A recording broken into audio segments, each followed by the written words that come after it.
It was a sun-drenched weekend on the southern coast of Greece. The kind of day postcards try to capture, but always fail to honor. I was less than 15 minutes from Hellinikon Air Base, stationed in the cradle of civilization, where ruins whispered legends and the air smelled like grilled lamb and salt water.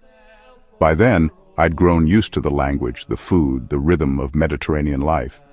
Now, to be clear, this wasn't some pervy fantasy cooked up in a locker room. These beaches were legit destinations, talked about with reverence, curiosity, and a healthy dose of competitive pride. "You haven't lived," my buddy said, "until you've felt the Aegean breeze on your bare ass." I was 19 years old and built like a Greek god. Abs chiseled by hours in the gym, arms that turned heads, and a tan that made me look like I belonged in a temple fresco. Vanity? Sure, but I'd earned it. Every curl, press, and crunch was a middle finger to every doubt I'd ever carried. So there I was, walking down the rocky path toward the beach, carrying nothing but a towel and my confidence. When I reached the shore, I noticed something peculiar. Everyone had water shoes and knee cream. Not sunblock.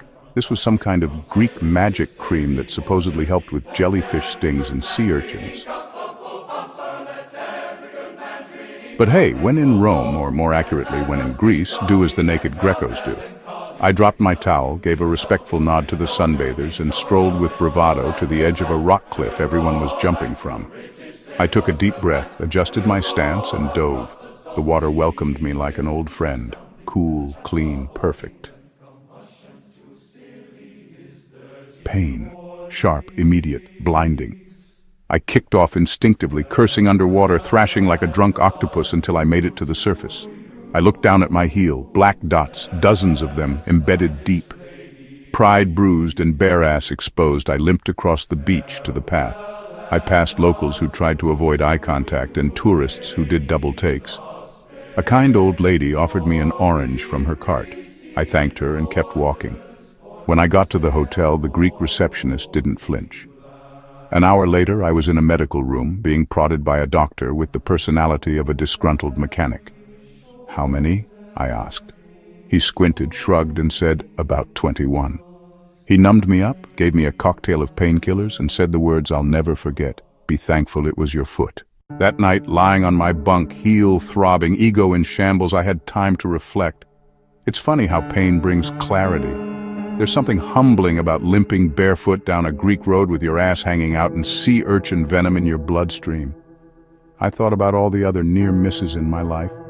The mistakes I'd made and survived, the accidents I dodged, the ones I didn't. I also thought about mortality. Because when you're 19 and bulletproof, it takes something sharp in the heel to remind you you're human. For weeks, I limped around base. My fellow airmen, of course, made sure I never forgot it. They called me Urchin Boy, made signs, even drew a sea urchin with a speech bubble that said, "Nice ass, shame about the foot." We all walk into situations thinking we've got it figured out. We dive in with confidence, cocky, certain. I started wearing water shoes, even in pools, even in hotel bathtubs, if I'm honest. I never saw that sea urchin again, but I think about it every time I step into water. Now back to the course.